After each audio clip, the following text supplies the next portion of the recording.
Welcome everybody to reactions of alkenes. We talked about regioselective, non-regioselective, non-stereospecific, stereospecific. We've seen it all. Have we? Well, we haven't seen this reaction. We are going to look at a regioselective and stereospecific reaction. We are going to see a reaction of alkenes with halogens in a polar protic environment. Earlier we saw alkenes and halogens in an aprotic environment, all right? So what does a protic solvent do to a bromonium or a chloronium? Let's look at it, shall we? So let's look at this model where we have an asymmetric alkene. The initial step with the bromine will be the same. The bromonium ion, electrophile. Methanol is a nucleophile. Pi bond's a nucleophile. They ain't going to attack each other. So the bromonium ion that forms from the bromine is the first to attack. And it's going to attack the alkene just like it did before. It's a huge mama bromonium ion, and it is going to sit on top of both carbons. It's just going to make itself comfortable on that big sofa here. Okay, so you are going to get a three-membered intermediate here with the Br plus. Now, once you have that in place, so you have a bromonium cation, now your anion that's going to attack, or the nucleophile that's going to attack, can only come from the opposite side. It cannot come from here. So there are two nucleophiles that are possible. The Br minus that's going to come from here, like what we saw over here, or you could have a methanol. Now, bromine in methanol is prepared by, putting drops of bromine. Bromine is one of the only liquids on the periodic table that's a nonmetal. So you can put this bromine liquid into this methanol. So you'll have an excess of methanol. So there'll be competing reactions for this bromonium ion with the bromide and the methanol. But because of methanol being in a much larger quantity, it is the solvent after all, most of the time you would have the methanol attacking this bromonium. And is there a preference? Well, in this case, there is a preference. If you take this bromonium ion, the tertiary carbon here can support a positive, incipient positive charge in a protic polar environment a lot better than a primary. So most of the attack is going to be at the more substituted carbon. So this is not really a steric reason, purely an electronic reason. The more crowded carbon is the one that's going to be attacked by the incoming nucleophile. So the incoming nucleophile cannot come in from the top again because both of them have lone pairs. So it has to come in from the bottom, and it'll attack at the more substituted carbon. So you'll have your protic solvent attack the more substituted carbon anti to the bromonium, and so you'll have your bromine on the opposite side of your incoming nucleophile. So it is a stereospecific reaction because it's always going to be anti. In this case, it is also regioselective. It can go more on the carbon that has more carbons or more substituted carbon compared to the less substituted carbon. So you have a preponderance of product from attacking the more substituted carbon, which is why it is regioselective. So this is regioselective and stereospecific. Is it stereoselective? It doesn't really give more of one of the enantiomers over the other. For example, the bromonium could have formed from the bottom, and you could have had attack here, and you could have gotten the anti in the other direction as well. So there is a 1-to-1 probability of having it in this anti-conformation versus the opposite anti-conformation. So both of these are possible. So it is not stereoselective, but it is stereospecific in that it's always going to be opposite. You're never going to see them both on the same side for the major product. They're going to be on opposite sides. Okay, let's write that down on here on the board for you. on 2D, what you saw in 3D, let's translate to 2D. So this is about the same as before, the first step, where you have your bromine getting polarized because of this shifting of these electrons. And this is kind of a momentary occurrence. And while it is in this stage, your pi bond then comes out and attacks the bromonium. So this is your nucleophile, your pi is your nucleophile, and your bromonium Pr plus is your electrophile. So the first step is really very important to establish so that you can write those arrows in the correct direction. Always the lone pairs or the pi bond from the nucleophile attacks the electrophile, and the arrow should be always pointing to the electrophile. In this case, I'm just going to kick this guy out. And also, since you are breaking this, and this is a huge mama bromine atom, it's going to then sit on both ends of that pi bond. So now you have a pi bond here, and your bromine can form at the bottom or on the top. So I'm going to draw it out like this. And I'm just going to draw the intermediate. We saw those transition state in the previous reaction. And you have a Br minus that is coming out. Now this is not symmetric. As you can see, you have a hydrogen here and an R group here, and on this end you have two hydrogens. So this is a carbon that is almost like a primary carbon, and this is like a secondary. Which one is going to bear a positive charge better in a protic environment? This protic environment, you can have water or methanol. They're tugging at these bonds here, and it's a lot easier to bear the positive charge here rather than here. So therefore, when you pull out this bond and break that bond, you can see that you want to have the positive charge more on this carbon rather than this carbon. So here's your delta positive on that bond.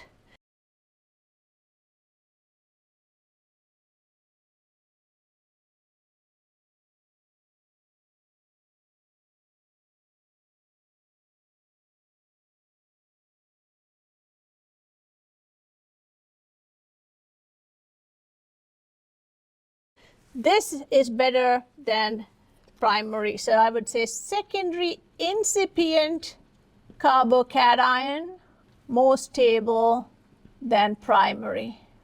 So this is primary, and this is going to be secondary. And this is where you want to form your positive. And you wouldn't really take that off until you have a methanol then impinge on it. This could be water, this could be any protic solvent. Okay, so this is going to then come in and attack this, as this is better able to support that positive charge. This bromine tears away from that carbon. So when your bromine gets pulled out here, you're going to form a positive. You much rather form it here than here, because that has got two R groups to support it, whereas this has only one R group. Now that you know where the Regis selectivity lies, now you can then say, okay, the methanol is going to attack, well, on top if the bromonium is down, or the methanol can attack from bottom if the bromonium is up. So you have two possibilities for that. So you can have the methanol going like this on a wedge, where you lost a lone pair, so you have a positive, and the bromine getting flipped over to the other side. And it is coming on the opposite side, therefore it is anti-addition. The bromine's got lots of lone pairs, and the lone pair here is going to repel the lone pair here, so it cannot attack from the front side, it has to attack from the rear. That's where the anti-stereo specific reaction comes from. Now, this is 50%, and you would get The other one where your methanol is below,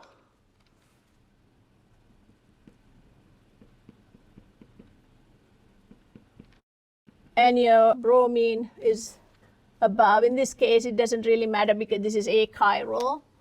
And so this is a 1-to-1. So it's not stereoselective. This is a raceme. But it is regioselective because it will attack here and not here. If you had a tertiary, it would go on there more than a secondary, more than a primary. All right, so then now we don't want to leave these hanging with these positive charges. We are going to deprotonate them just to make them neutral. And of course, here's your methanol. That's your weak nucleophile and weak base. And just like in your SN1 and E1 reactions, we use the solvent to deprotonate that and give you your product. So you would get a 1-to-1 of this methanol OCH3 Br plus methanol OCH3 going below and bromine on the opposite side. 1-to-1 raceme. R and S. That is your major product. So if it is about 60%, let's say you get 30% of this and 30% of this. You would also have a little bit of the bromide attacking. The opposite addition is only about 10%. I want to do another example just to show you that you can use chlorines. I've been using bromines, but chlorines work just the same. And then you can also have water as your protic solvent. You don't always have to have an alcohol, or any other protic solvent would be fine. Let's look at this reaction with chlorine and water, chlorohydrin. Let's see what could happen. Here's your pi bond, and as we talked about earlier, pi bonds are loosely held electrons that can jump out and catch an electrophile, and so your pi bonds act as your nuke. What is it going to gun down? Let's look at it. Your chlorine and water are in the solution. Well, chlorine, the way it is, it's not an electrophile. And water, the way it's drawn, it's a nucleophile. So nucleophiles don't attack nucleophiles. And in this case, chlorine would be lightly polarized. And that could happen because in a polar environment, these electrons tend to shift back and forth, but that's enough time for it to be captured by that pi. When you break up this pi bond, you're going to get a positive, and then your chlorine is going to put electrons in there and sit on that pi bond, both ends at the same time. Now it can form a chlorine on the top face or the bottom face. Let's just write those two down just for fun and see how it is. So here is a chlorine that can go on the top face of the pi bond. And I'm just going to draw the intermediate here. Or you could have the chlorine go on the bottom face of that cyclohexane.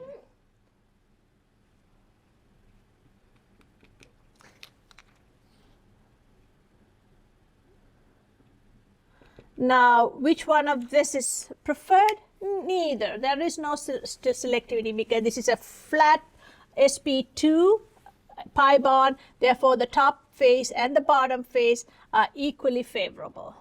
Now, if you take this and attack with your nucleophile, you can have a attack at this position or at this position. Let's label this A and B, chloronium intermediate. So here's your intermediate here, and your water molecule is going to attack that to open up that chloronium. All right, now we have to see if there is any kind of regioselectivity.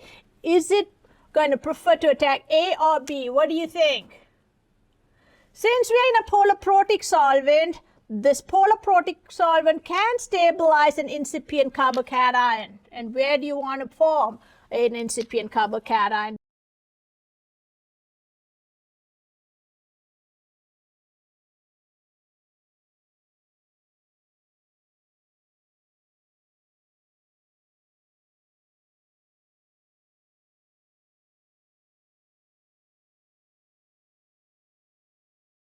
Do you want to form a tertiary or secondary? We answered this earlier too. When you have more odd groups, your incipient carbocation is stabilized a lot more by donation from the sigma bonds into the carbocation and also by hyperconjugation with parallel bonds. So therefore, A is going to be a lot more than B. So your water molecule is going to come in and attack here and open this up. So now you would have this as your major. You may have a little minor from attack here, but this is where all of the action is going to be. Again, you could do the same thing with an alcohol, and you could do this with water, right? So they are interchangeable.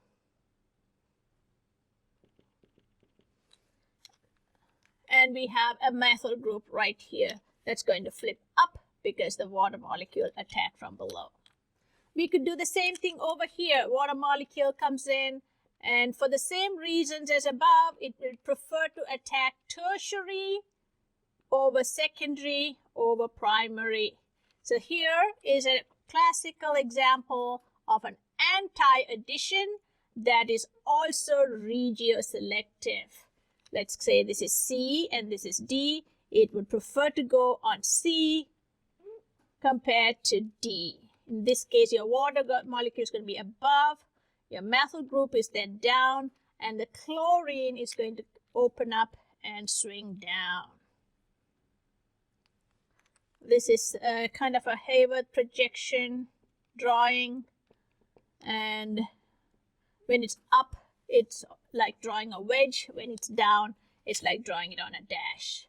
Now, you don't want to leave this all positive because organic molecules like to be neutral, so you can bring in another water molecule and remove this.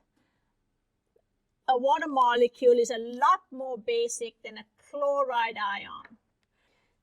That is going to give you then a molecule where the chlorine and water, or hydroxyl in this case now, are anti to each other.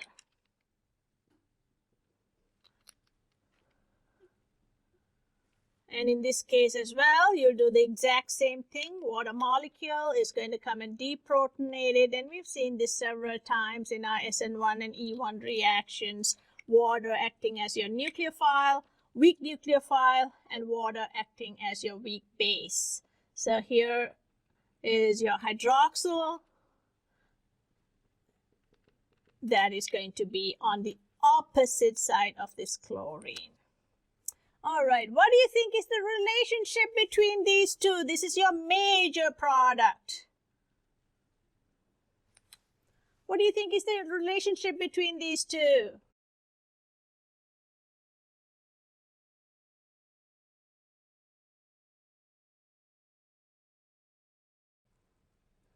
Well, if you put a mirror right here, you can see they are mirror images. So what do you think is the ratio between these two? These two are enantiomers.